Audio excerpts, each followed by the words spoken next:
This video is about your best friend dying. I don't know why I'm laughing.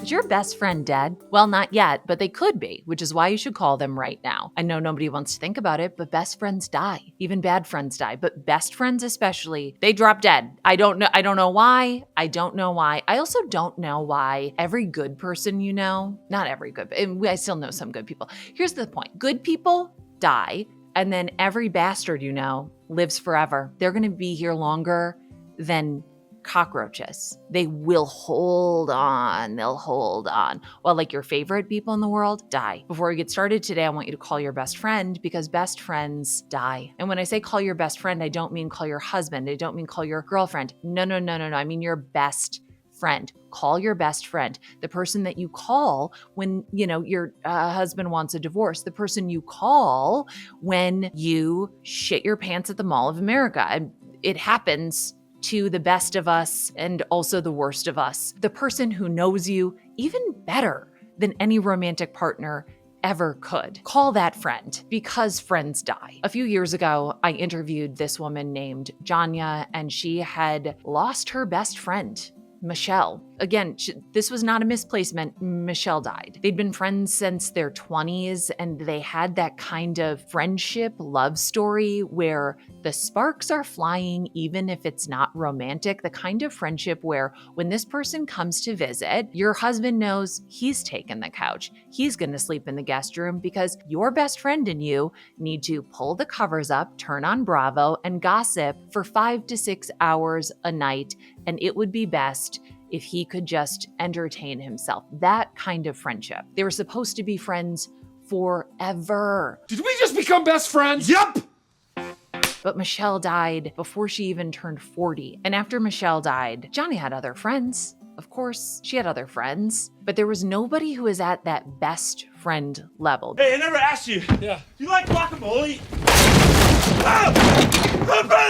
Because we know best friend is not a title, it is a tier. It is a tier that you can reach. There can be several people up there, but you had a really hard time finding somebody that would get to that tier with her. And she said the saddest thing, which is it feels like everyone is taken. And I have felt that way before. I think most of us have. It is very difficult to make friends when you are an adult. When you're a kid, your friends are just kind of the people that you're in proximity with. Maybe it's the kids who live on the same block. Maybe it's your friends' parents' kids. Maybe it's the kids in your class or on your sports team or whatever. As you get older, there just seems to be fewer opportunities for meeting a person. I don't know why it's cute when you're 6, but awkward when you're 36 to walk up to a stranger and say, hey, want to be my friend? But it is. I've lived in Phoenix, Arizona for, I think, 4 years now, and I do have friends now. I have 4 friends.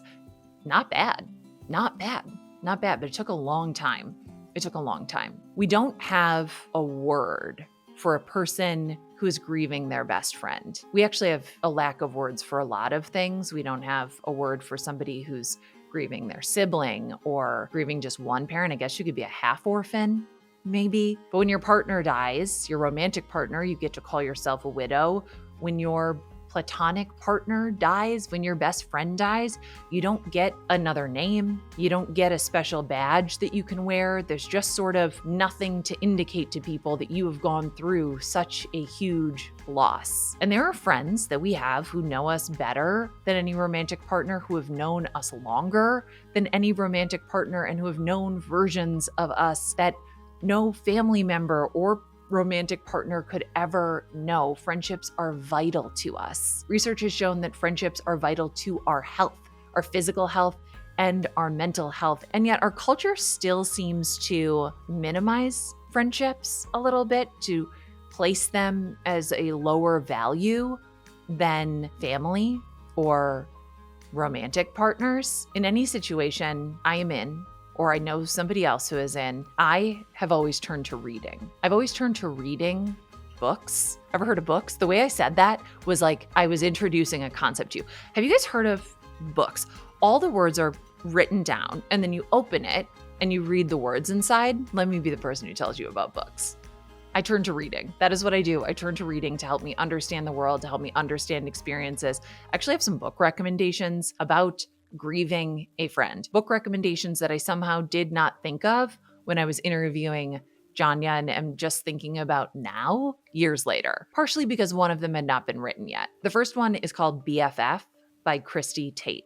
Christy also wrote the memoir Group about her time in group therapy. This is a sophomore memoir. It kind of picks up where Group left off. So Christy has worked with her group on healing her relationship wounds and getting to a really stable place in that part of her life. But her friendships still give her a lot of trouble. And there's a woman who's about 20 years older than her in this group who reaches out to her and says, maybe it's time to start exploring why your friendships are in the kind of turmoil that your relationships used to be in. She starts getting to know this woman, and the book is an exploration of friendships throughout her life that ended poorly or dramatically, friendships that were impactful not just for what happened while they were friends, but for the way they ended. And it also chronicles her building that friendship with that older woman in group therapy. And I don't think it's a spoiler because you know what this video is about, but this friend dies. So it is also an exploration of the grief of losing a friend. It's really beautiful. I loved it. It's called BFF by Christy Tate. Truth and Beauty is by Ann Patchett. It's a nonfiction book. It is a memoir. It's a memoir of a complicated friendship and a memoir of grief. Ann Patchett and Lucy Greeley were both writers. Lucy Greeley wrote just the absolutely devastating, gorgeous memoir autobiography of a face about living with, as a child, had this tumor that ate away at her jaw, required tons of surgeries, plagued her throughout her life, and disfigured her. Ann Patchett is Ann Patchett. Guys, I don't know if you don't know who Ann Patchett is, then you have some reading to do. Take a look, it's in a book, a reading rainbow. A reading rainbow. They met in Iowa, the grad program for like writers. I don't want to say that because I didn't get into it, but like I didn't apply. So who's to say if I got in or not? Not relevant. The point is they met, they formed this really intense friendship, but it was also complicated. They were very, very different people. And it is a memoir that explores all of that. And I could not put it down. It is a keeper of a book, so it is on my bookshelf. Some books to me are keepers, some are loaners, some are read and pass on. That is a keeper for me. The third is very new. Well, but you might not see this video when it's new. Sloane Crosley wrote the book Grief is for People, which is about losing one of her friends and plodding through that really sticky grief. It's a quick read. It is also a book that doesn't sanctify the dead person and pretend like they're perfect and everything was great, but it's a really intense book. It is really beautiful. And Sloane Crosley is also so funny, so effortlessly funny that even when things are so sad and you are crying, you will also laugh because she is just so deft with that humor, and not in a way that's trying to minimize what's happening, but in a way that just observes and amplifies the absurdity of the grief experience. The last book I'm going to talk about is not actually about your friend dying, sorry, but it is about how to make friends, which I don't know, a lot of people struggle with. You are not a weirdo if it's hard for you to make friends. It's just hard to make friends. I honestly think that the pandemic made us all even weirder, more insecure, more unable, less able. How about less able to read other people, more inclined to like stay home, which I love to do. I love not leaving my house. Days can go by and I'm like, have I gone somewhere? No, I've got everything I need right here. Me, my thoughts, my anxiety and depression, gang's all here.